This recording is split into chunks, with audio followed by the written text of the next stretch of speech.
ਸੁਲਤਾਨ multimedia 786 channel ਨਾਲ ਜੁੜੀਆਂ ਸਾਰੀਆਂ ਸੰਗਤਾਂ ਨੂੰ ਜੈ ਪੀਰਾਂ ਦੀ।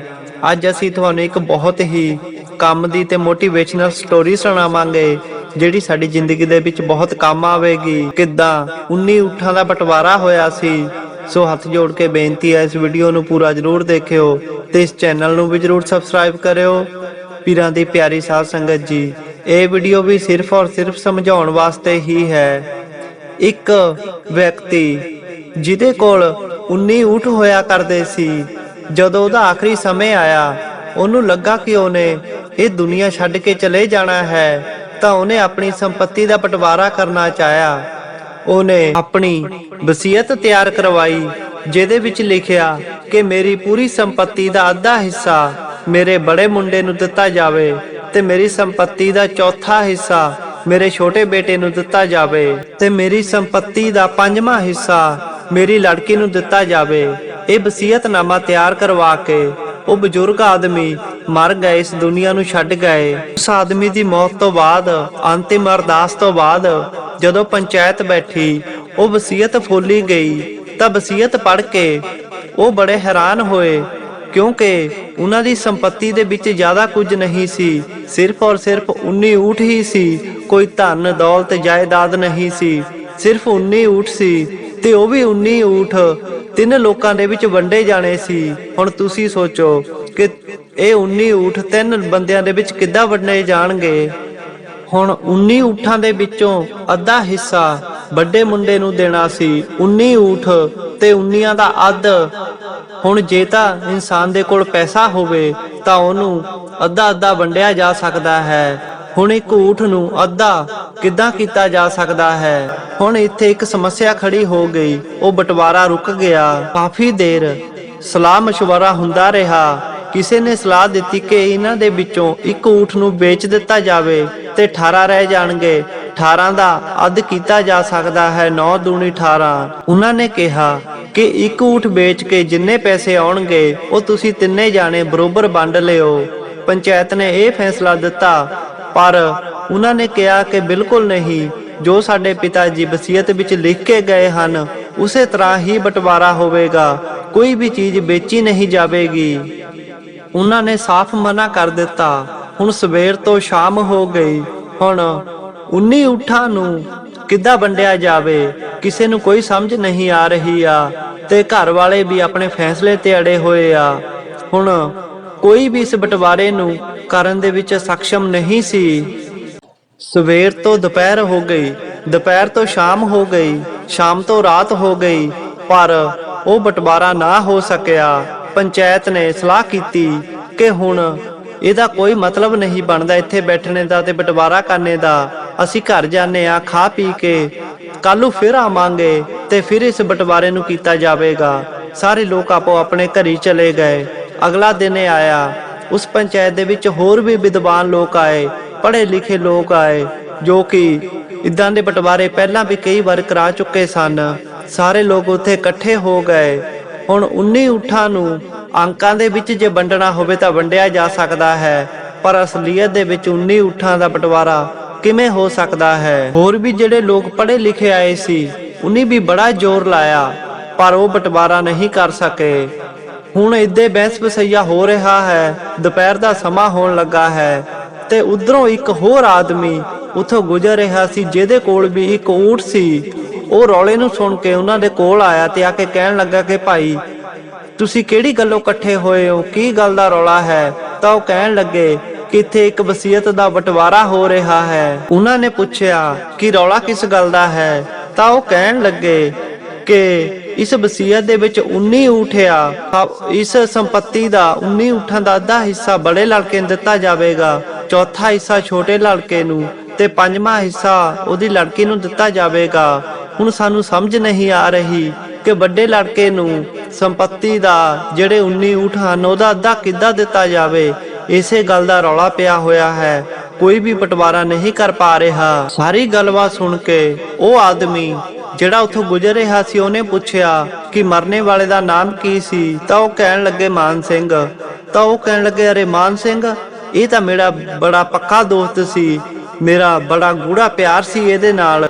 ਉਹਨਾਂ ਨੇ ਹੈਰਾਨੀ ਨਾਲ ਪੁੱਛਿਆ ਕਿ ਉਹ ਮਰ ਗਏ ਤਾਂ ਲੋਕੀ ਕਹਿਣ ਲੱਗੇ ਹਾਂ ਉਹਨਾਂ ਦੀ ਮੌਤ ਹੋ ਗਈ। ਇਹ ਸੁਣ ਕੇ ਉਹ ਬੜਾ ਦੁਖੀ ਹੋਇਆ ਤੇ ਉਹ ਲੋਕੀ ਕਹਿਣ ਲੱਗੇ ਕਿ ਉਹਨਾਂ ਦੇ ਬੇਟਿਆਂ ਦਾ ਹੀ ਬਟਵਾਰਾ ਚੱਲ ਰਿਹਾ ਹੈ। 19 ਊਠ ਆ ਤੇ ਇਹਨੂੰ ਸਹੀ ਤਰੀਕੇ ਦੇ ਨਾਲ ਅਸੀਂ ਕੋਈ ਵੀ ਬਟਵਾਰਾ ਨਹੀਂ ਕਰ ਪਾ ਰਹੇ। ਇਹ ਸੁਣ ਕੇ ਉਹ ਊਠ ਵਾਲਾ ਆਦਮੀ ਬੋਲਿਆ ਕਿ ਲਿਆਓ, ਇਹ ਕਿੱਡੀ ਕੁ ਗੱਲ ਆ, ਇਸ ਜਾਇਦਾਦ ਦਾ ਬਟਵਾਰਾ ਮੈਂ ਕਰ ਦਿੰਦਾ ਹਾਂ। ਉਹ ਊਠ ਵਾਲਾ ਆਦਮੀ ਬੋਲਿਆ ਕਿ ਉਹ ਮੇਰਾ ਬੜਾ ਗੂੜਾ ਦੋਸਤ ਸੀ, ਇਸ ਕਰਕੇ ਜੇਕਰ 19 ਉਠਿਆ ਤਾਂ ਮੇਰਾ ਆ ਇੱਕ ਊਠ ਵੀ ਇਹਨਾਂ ਊਠਾਂ ਦੇ ਵਿੱਚ ਹੀ ਜਮਾ ਕਰ ਦਿਓ ਤੇ 20 ਹੋ ਜਾਣਗੇ ਤੇ ਇਹਨਾਂ ਦਾ ਬਟਵਾਰਾ ਕਰ ਦਿਓ। ਹੁਣ 20 ਊਠ ਹੋ ਗਏ ਤੇ ਬੜੇ ਬੇਟੇ ਨੂੰ ਅੱਧਾ ਹਿੱਸਾ ਦੇਣਾ ਸੀ, ਉਹਨੂੰ 10 ਊਠ ਦੇ ਦਿੱਤੇ ਤੇ ਹੁਣ ਛੋਟੇ ਬੇਟੇ ਨੂੰ ਸੰਪत्ति ਦਾ ਚੌਥਾ ਹਿੱਸਾ ਦੇਣਾ ਸੀ।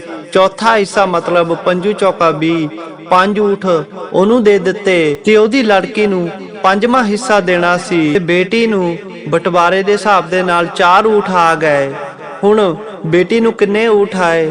4, ਕਿਉਂਕਿ 5 ਚੌਕਾ 20 5ਵਾਂ ਹਿੱਸਾ ਦੇਣਾ ਸੀ ਤੇ ਛੋਟੇ ਬੇਟੇ ਨੂੰ 5 ਊਠ ਕਿਉਂਕਿ ਉਹਨੂੰ ਚੌਥਾ ਹਿੱਸਾ ਦੇਣਾ ਸੀ। 4 5 20 ਤੇ ਬੜਾ ਬੇਟਾ ਉਹਨੂੰ ਅੱਧਾ ਹਿੱਸਾ ਦੇਣਾ ਸੀ 10 ਊਠ। ਤੇ ਹੁਣ ਇਹ ਊਠ ਕਿੰਨੇ ਹੋ ਗਏ? 10 ਬੜੇ ਬੇਟੇ ਨੂੰ ਤੇ 5 ਛੋਟੇ ਬੇਟੇ ਨੂੰ।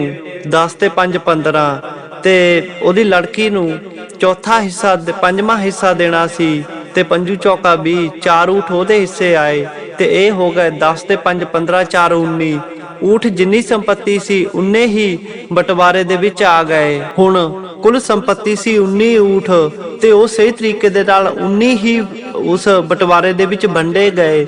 ਹੁਣ ਇੱਕ ਊਠ ਬਚਿਆ ਸੀ ਉਸ ਆਦਮੀ ਦਾ ਜਿਹੜਾ ਉੱਥੋਂ ਗੁਜ਼ਰ ਰਿਹਾ ਸੀ। ਉਹਨੇ ਕਿਹਾ ਕਿ ਇਹ ਇੱਕ ਊਠ ਤੁਸੀਂ ਮੈਨੂੰ ਵਾਪਸ ਕਰ ਦਿਓ। ਉਹਨੇ ਆਪਣਾ ਇੱਕ ਊਠ ਲਿਆ ਤੇ ਉੱਥੋਂ ਚਲਿਆ ਗਿਆ, ਬਟਵਾਰਾ ਵੀ ਸਹੀ ਹੋ ਗਿਆ। ਹੁਣ ਕੀ ਤੁਹਾਨੂੰ ਇਹ ਸਾਰੀ ਗੱਲਬਾਤ ਸਮਝ ਆਈ? ਹੁਣ ਉਹ ਇੱਕ ਊਠ ਜਿਹੜਾ ਉਸ ਰਾਹਗੀਰ ਦਾ ਸੀ ਉਹਦਾ ਬਟਵਾਰਾ ਨਹੀਂ ਹੋ ਸਕਿਆ, ਉਹ ਨਹੀਂ ਵੰਡਿਆ ਗਿਆ ਕਿਉਂਕਿ ਉਹ ਉਹਨਾਂ ਦਾ ਹੈ ਹੀ ਨਹੀਂ ਸੀਗਾ। ਤੇ ਇਹ ਵੀ ਗੱਲ ਸੱਚ ਸੀ ਕਿ ਉਹਦੇ ਤੋਂ ਬਿਨਾਂ ਇਹ ਬਟਵਾਰਾ ਵੀ ਨਹੀਂ ਹੋ ਸਕਦਾ ਸੀ। ਹੁਣ ਉਹ ਊਠ ਜਿਹਦੇ ਤੋਂ ਬਿਨਾਂ ਬਟਵਾਰਾ ਨਹੀਂ ਹੋ ਸਕਦਾ ਸੀ, ਉਹ ਇੱਕ ਊਠ ਜੇ ਆਪਾਂ ਇਸ ਕਹਾਣੀ ਦੀ ਡੂੰਘਾਈ ਨੂੰ ਸਮਝੀਏ, ਇਹਦੇ ਤੇ ਗੌਰ ਕਰੀਏ ਤਾਂ ਉਹ ਇੱਕ ਕੌਣ ਹੈ? ਉਹ ਇੱਕ ਹੈ ਸੱਚਾ ਪਰਮਾਤਮਾ, ਰੱਬ। ਹੁਣ ਜਦੋਂ ਉਹ ਪਰਮਾਤਮਾ ਸਾਡੇ ਵਿੱਚ ਮਿਲ ਜਾਂਦਾ ਹੈ ਤਾਂ ਹੀ ਸਭ ਕੁਝ ਸੰਭਵ ਹੁੰਦਾ ਹੈ। ਬਿਨਾਂ ਉਸ ਪਰਮਾਤਮਾ ਤੋਂ, ਰੱਬ ਤੋਂ ਕੁਝ ਵੀ ਸੰਭਵ ਨਹੀਂ ਹੈ। ਅਸੀਂ ਕੁਝ ਵੀ ਹਾਸਲ ਨਹੀਂ ਕਰ ਸਕਦੇ ਹਾਂ। ਹੁਣ 20ਵੇਂ ਪਰਮਾਤਮਾ ਤੇ ਇਹ ਬਾਕੀ ਬਚੇ ਜਿਨ੍ਹਾਂ ਨੂੰ ਆਪਾਂ ਊਠ ਗਿਣਦੇ ਆ, ਇਹ 19 ਕੀ ਆ? ਇਹ ਹੈ ਸਾਡੀਆਂ ਗਿਆਨ ਇੰਦਰੀਆਂ, ਜਿਨ੍ਹਾਂ ਦੇ ਵਿੱਚੋਂ 5 ਹੈਗੀਆਂ ਗਿਆਨ ਇੰਦਰੀਆਂ, 5 ਹੈਗੀਆਂ ਕਰਮ ਇੰਦਰੀਆਂ ਅਤੇ 5 ਤੱਤਵ ਤੇ 4 ਅੰਤःਕਰਨ। ਇਹਨਾਂ ਦਾ ਜੇ ਜੋੜ ਕਰੀਏ ਤਾਂ ਇਹ ਵੀ 19 ਹੀ ਬਣਦੇ ਹਨ। ਗਿਆਨ ਇੰਦਰੀਆਂ ਕਿਹੜੀਆਂ ਕਿਹੜੀਆਂ ਹਨ? ਜਿਵੇਂ ਕਿ ਅੱਖ ਸਾਡੀ ਗਿਆਨ ਇੰਦਰੀ ਆ, ਕੰਨ ਸਾਡੀ ਗਿਆਨ ਇੰਦਰੀ ਆ, ਸਾਡੀ ਜੀਭ ਗਿਆਨ ਇੰਦਰੀ ਆ ਤੇ ਸਾਡੀ ਤਵਚਾ ਜਿਹਨੂੰ ਚਮੜੀ ਕਹਿੰਦੇ ਆ ਇਹ ਵੀ ਗਿਆਨ ਇੰਦਰੀ ਆ। ਕਰਮ ਇੰਦਰੀਆਂ ਜਿਵੇਂ ਸਾਡੀਆਂ ਬਾਹਾਂ ਦੇ ਨਾਲ ਆਪਾਂ ਕੰਮ ਲੈਂਦੇ ਆ, ਲੱਤਾਂ ਦੇ ਨਾਲ ਚੱਲਦੇ ਫਿਰਦੇ ਆ ਤੇ ਆਪਣੇ ਮੂੰਹ ਦੇ ਨਾਲ ਬੋਲਦੇ ਆ, ਖਾਂਦੇ ਪੀਂਦੇ ਆ ਤੇ ਇੱਕ ਮੂਤਰ ਦੁਆਰ, ਇੱਕ ਮਲ ਦੁਆਰ, ਇਹ ਵੀ ਸਾਡੀਆਂ 5 ਕਰਮ ਇੰਦਰੀਆਂ ਹਨ। ਤੇ 5 ਤੱਤਵ ਆਕਾਸ਼, ਜਲ, ਵਾਯੂ, ਪ੍ਰਿਥਵੀ, ਅਗਨੀ, ਆਕਾਸ਼, ਇਹ ਤੱਤਵ ਹਨ ਅਤੇ 4 ਅੰਧਾਕਰਨ, ਮਨ, ਬੁੱਧੀ, ਚਿੰਤਨ ਅਤੇ ਅਹੰਕਾਰ। ਇਹ ਸਾਰੇ ਮਿਲਾ ਕੇ 19 ਬਣਦੇ ਆ। ਇਹ 19 ਇਹ ਸਾਰੇ ਹੀ 20ਵੇਂ ਤੋਂ ਬਿਨਾਂ ਅਧੂਰੇ ਆ।